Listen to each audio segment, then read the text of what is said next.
So unsa ba gyud akong ginabuhat basta way klase mao ni manglabata. Siyempre manglabata karon nga adlaw kay Sabado man, wa tay klase, wala tay akads. So manglabata ka isa man na sa mga kuan sa mga estudyante.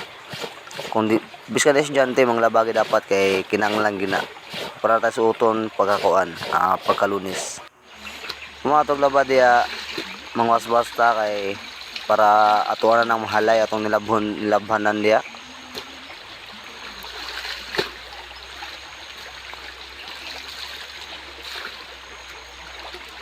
So pag human nato diya og waswas, siyempre ato na nang ihalay. Ihalay no. Sa mga kuan kung ano na dito ko kay dito nindot ang maglaba kay sapa jud siya. Ayun yung pansin namong balay, ang karang gitabon sa kilid sin. Mangyana ginamong balay jud. Simple lang nga balay pero okay lang Japon. So ara mga kaliwaros, magsampay ana mukha na buwan na kay gutom po din nagpakagutom po din ni maglaba dito no.